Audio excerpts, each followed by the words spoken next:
नमस्कार। भाषा ज्ञान पर आधारित हमारे चैनल हिंदी जगत में आपका स्वागत है।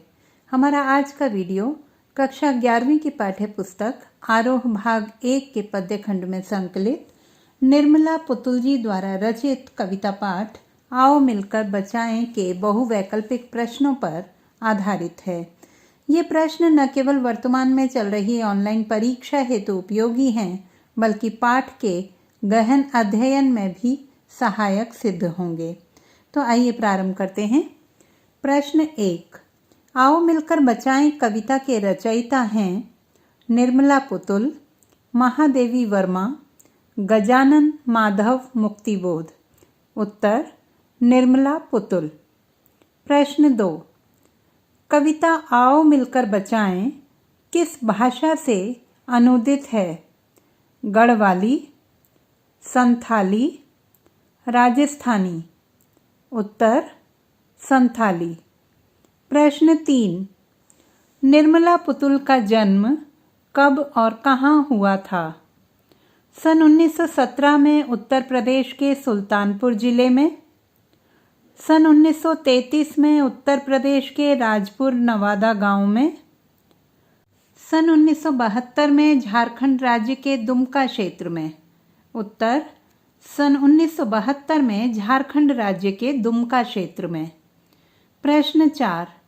निर्मला जी की प्रमुख रचनाएं हैं गुलाब और बुलबुल मेरा घर, नगाड़े की तरह बजते शब्द अपने घर की तलाश में, लहू है कि तब भी गाता है।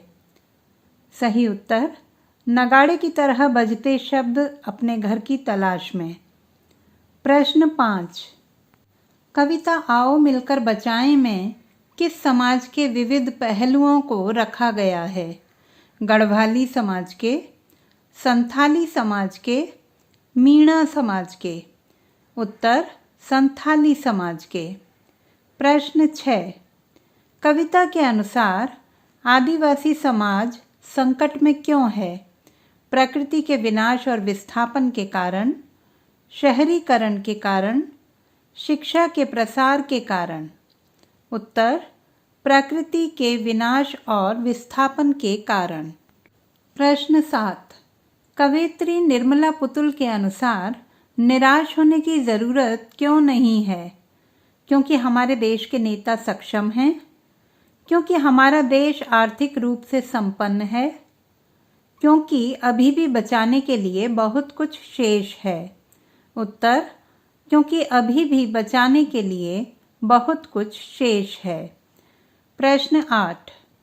कविता आओ मिलकर बचाएं में शहरी आबोहवा को किस बात का प्रतीक माना गया है?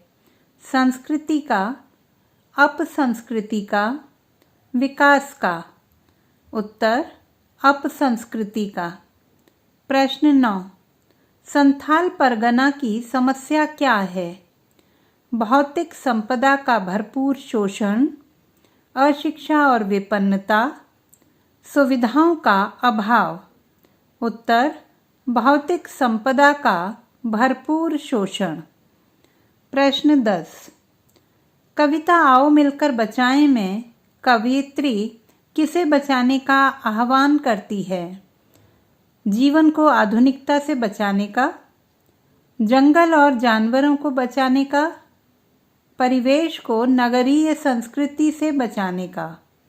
उत्तर परिवेश को नगरीय संस्कृति से बचाने का। प्रश्न 11। भाषा में झारखंडीपन से क्या अभिप्राय है? झारखंड का खान पान, झारखंड का प्राकृतिक सौंदर्य, झारखंड की स्वाभाविक बोली और विशिष्ट उच्चारण।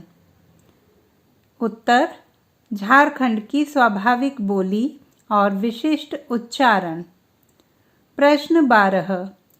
हड़िया शब्द का अर्थ है मिट्टी का पात्र, हांडी में बनने वाला खाद्य पदार्थ, हड्डियों का भंडार। उत्तर हड्डियों का भंडार। प्रश्न 13। शहरीकरण से आम व्यक्ति की दिनचर्या पर क्या प्रभाव पड़ा है? लोग आधुनिक हो गए हैं, उदासीनता बढ़ गई है। विदेशों की ओर पलायन बढ़ गया है। उत्तर, उदासीनता बढ़ गई है। प्रश्न 14, जीवन की गर्माहट से क्या आशय है? वातावरण में उष्णता की वृद्धि, अत्यधिक धन संपन्न होना, कार्य के प्रति उत्साह और गतिशीलता से पूर्ण होना। उत्तर, कार्य के प्रति उत्साह और गतिशीलता से पूर्ण होना। प्रश्न 15, कवयित्री आदिवासियों की किस प्रवृत्ति को बचाना चाहती हैं? पलायन की प्रवृत्ति को, भोलेपन, अक्खड़पन और संघर्ष की प्रवृत्ति को, आधुनिकता की ओर दौड़ने की प्रवृत्ति को। उत्तर, भोलेपन, अक्खड़पन और संघर्ष की प्रवृत्ति को। प्रश्न 16, आदिवासियों की दिनचर्या का अंग है ढोल, मृदंग और घुंघरू, हल, बैल और खेत, धनुष, तीर और कुल्हाड़ियाँ। उत्तर, धनुष, तीर और कुल्हाड़ियाँ। प्रश्न 17, पशुओं के लिए हरी हरी घास पंक्ति में हरी हरी में प्रयुक्त अलंकार है उपमा अलंकार, रूपक अलंकार, पुनरुक्ति प्रकाश अलंकार। उत्तर, पुनरुक्ति प्रकाश अलंकार। प्रश्न 18, बच्चों, पशुओं व बूढ़ों को किसकी आवश्यकता है? खेल के मैदान, हरी घास और शांत वातावरण की, पाठशाला, कांजी हाउस और योग केंद्र की, आधुनिक वस्त्र, समुचित देखभाल और अपनत्व की। उत्तर, खेल के मैदान, हरी घास और शांत वातावरण की। प्रश्न 19, कविता आओ मिलकर बचाएं में कवयित्री का जीवन के प्रति कैसा दृष्टिकोण उजागर हुआ है? सकारात्मक दृष्टिकोण, नकारात्मक दृष्टिकोण, उदासीन दृष्टिकोण। उत्तर, सकारात्मक दृष्टिकोण। प्रश्न 20, निर्मला पुतुल ने आज के युग को कैसा बताया है? आधुनिकता से परिपूर्ण, भौतिकतावादी, अविश्वास से युक्त। उत्तर, अविश्वास से युक्त। प्रश्न 21, आओ मिलकर बचाएं कविता में कवयित्री का स्वर कैसा है? निराशावादी, आशावादी, उदासीन एवं तटस्थ। उत्तर, आशावादी। प्रश्न 22, कविता में माटी का रंग किस अर्थ में प्रयुक्त हुआ है? कविता को ग्रामीण अंचल से जोड़ने में, सांस्कृतिक विशेषता के परिचय हेतु लाक्षणिक प्रयोग, भाषा के सौंदर्यवर्धन हेतु। उत्तर, सांस्कृतिक विशेषता के परिचय हेतु लाक्षणिक प्रयोग।